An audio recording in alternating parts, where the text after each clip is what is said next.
Ustaz, wanita apakah lebih baik sholat di tarawih di rumah atau di masjid?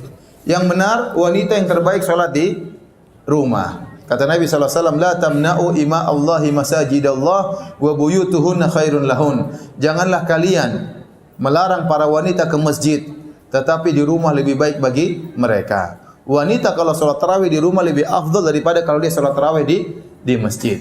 Seluruh keutamaan yang diperoleh laki-laki kalau ke masjid diperoleh juga oleh wanita tatkala di rumah. Contoh, lelaki kalau ingin dapat pahala 27 kali lipat, 27 derajat, dia harus ke masjid. Itu laki-laki. Dapat 27 derajat.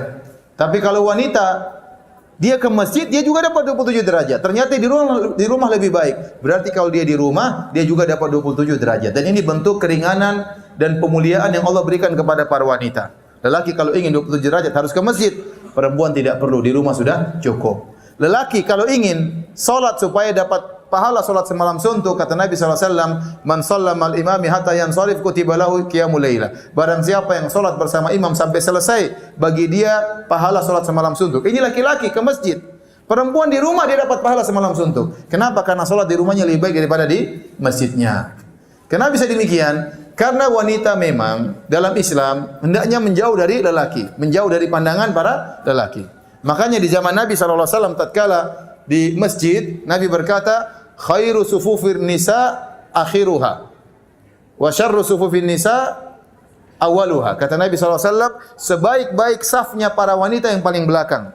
Kenapa yang paling jauh dari lelaki? Dan seburuk-buruk saf wanita dalam salat adalah yang paling depan, ya. Kenapa? Karena wanita memang sebaiknya tidak banyak menjadi pusat pandangan para lelaki. Oleh karenanya para ulama mengatakan bisa jadi wanita ingin sholat di masjid. Karena kalau dia sholat di rumah mungkin dia malas-malasan, hafalan Qur'annya tidak ada, ya. Hafalan cuma 3 qul, ya. Sekarang sudah 4 qul, ya. Qul huwallahu ahad, qul a'udzu birabbil falaq, qul a'udzu birabbin nas, plus qul ya ayyuhal kafirun, ya. Setelah itu enggak ada lagi qul yang lain, enggak hafal, udah bosan Ustaz. Saya kasih saran, kalau seorang wanita tidak punya hafalan banyak, dia boleh sholat malam sambil baca Quran, nggak ada masalah. Sambil pegang mushaf, nggak ada masalah. Ini diperbolehkan oleh para ulama. Ustaz, tetap saja saya jadi malas, ngantuk aja kalau sholat di rumah. Ya udah ke masjid, nggak apa-apa.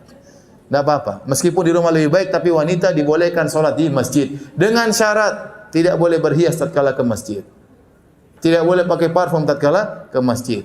Harus seadanya, yang wajar-wajar saja. Tidak boleh. Ya. Sampai sebagian ulama mengatakan wanita yang terkenal cantik tidak boleh ke masjid. Ya. Kenapa? Karena bisa mengganggu jamaah. Ya. Imamnya terganggu, berdebar-debar tatkala lewat wanita tersebut. Ya. Jamaah juga bisa terganggu. Jadi wanita yang terkenal cantik, masyhur ini cantik, sudah jangan ke masjid. Kalau dia ke masjid, dia berusaha pakai cadar supaya tidak dilihat oleh orang. Ya. Kalau yang pas-pasan wajahnya terserah. Boleh.